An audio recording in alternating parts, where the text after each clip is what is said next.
हमारा अभी तो आटे के लिए मर रहे हैं, कल पानी के लिए भी हमने मरना है और फिर एक दूसरे के लिए मरना है। Start fighting for food.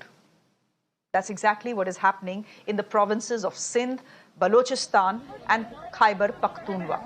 1 kilogram of wheat flour is being sold for more than 160 Pakistani rupees. हमारा हमसाया मुल्क जिसे हम कहते हैं हमारा दुश्मन मुल्क है, 75 मुल्कों को गंदुम एक्सपोर्ट कर रहा है, गंदुम गिफ्ट कर रहा है और पाकिस्तान में देखिए गंदुम के क्या हालात हैं। और हम माशी तौर पे दिवालिया होने से पहले मेरे ख्याल से ज़हनी तौर पर दिवालिया हो चुके हैं। एक पोस्ट आई थी कि एक आदमी आटा लेते हुए मर गया, बेचारा मर गया। क्या फायदा, आटे का थैला उधर ही पड़ा और वो चला गया। घर पे बीवी बच्चे आटे का इंतजार कर रहे हैं। कमजोर ने इंडिया तगड़ा है, होना इन्होंने पूछो ना जाके होना कहोगे पोको तो नहीं बड़े तगड़े, वो खाक तगड़े। हमारी इंडिया है, वो अपने लोगों को भी जो है गंदम और वीट जो है प्रोवाइड करने के अलावा उनके पास इतनी गंदम है कि 94 कंट्रीज को और जो है वो एक्सपोर्ट भी कर सकती है। काफ़ी अरसे से मौजूद ये जो सियासी बहरान है उस पर काबू पाना मुश्किल ही नहीं नामुमकिन हो चुका था। इसलिए अब मुल्क में इंतखाबात करवाने के अलावा कोई चारा नहीं है। 10 किलो वाला वो भी लाइनों में लग के लेना, और वो भी वो आटा है जो रमजान स्कीम में मिलता है हम लोगों को, सबसे सस्ता सबसे थका हुआ आटा। कहीं साजिश बेनकाब हुई और नतीजा क्या निकला कि नुकसान मुल्क और कौम का होता रहा और फिर बहरान इतना बढ़ गया कि 1 साल पुराना आटा यहाँ पर दे रहे हैं और वो भी उसमें कीड़े पड़े हुए हैं और जो जानवरों को खाने के लिए भी वो उनके काबिल नहीं है वो आटा। सियासतदानों के तमाम तर दावे झूठ का पलंदा साबित हुए। वजीर आजम की तब्दीली भी हालात में कोई बेहतरी नहीं ला सकी। कहीं कह लें कि स्ट्रैटेजी नाकाम हुई।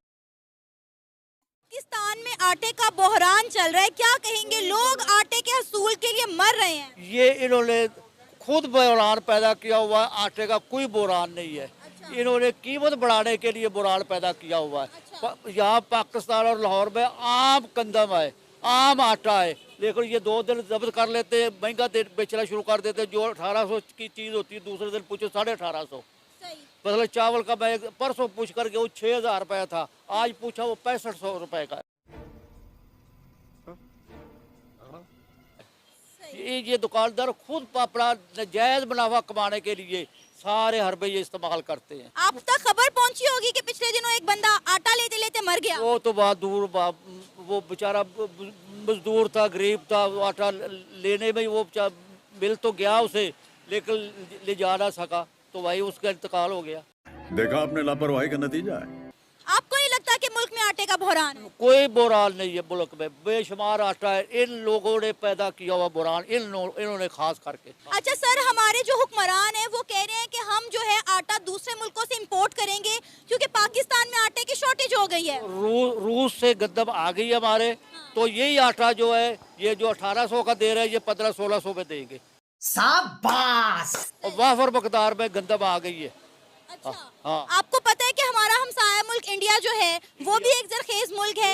इंडिया 74 कंट्रीज को जो है गंदुम गिफ्ट कर रहा है, करता है। आपको पता है। और अभी पाकिस्तान में जो आटे का बहरान चल रहा है, आपको लगता है कि सारी सूरत हाल में हमें अपने हमसाया मुल्क इंडिया की मदद की जरूरत है?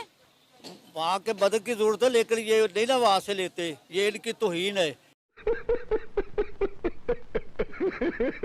एक हम ज़राई मुल्क हैं, लेकिन हमारे जो लोग हैं वो आटे में लाइनें लग के एक तो सस्ता आटे के लिए जाने दे रहे हैं, दूसरा उनको 2 वक्त की रोटी नहीं मिल रही। हम कहते हैं ज़राई मुल्क हैं, हमारी गंदम पता नहीं किधर जा रही है, आटा हमारा पता नहीं किधर जा रहा है। तो क्या कर रही है रियासत अपनी अवाम के लिए, गरीब अवाम के लिए, कि रोटी के लिए लोग मर रहे हैं? जैसे आपको पूछते हुए दुख हो रहा है, सेम ऐसे ही मुझे बताते हुए दुख हो रहा है।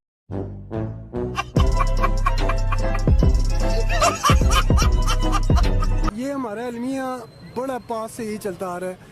हम कहने को एक ज़राई मुल्क है, 70% हमारी जो GDP है वो हम कहते हैं कि ज़राअत के ऊपर है हमारे, लेकिन हम वो फरसुदा निज़ाम हमारा ज़राअत का अभी तक वो वैसे का वैसा ही है ना। उसके अंदर मज़ीद हमने कोई ट्रांसफॉर्मेशन लाई है और वही पुराने वेज़ को हम यूज़ करते हैं और ना किसानों को एज इट इज़ सब्सिडाइज़ किया जाता है कि जिससे उनके पास इतना पैसा रोटेट हो कि वो अच्छे से कल्टीवेशन कर लें और एक मुनासिब फसल दे दें। जो फसल हमें मिलती है उसको भी एक बैलेंस, आपको बजटेड, आपको पता ही नहीं है कि आपकी बजटेड डिमांड है कितनी।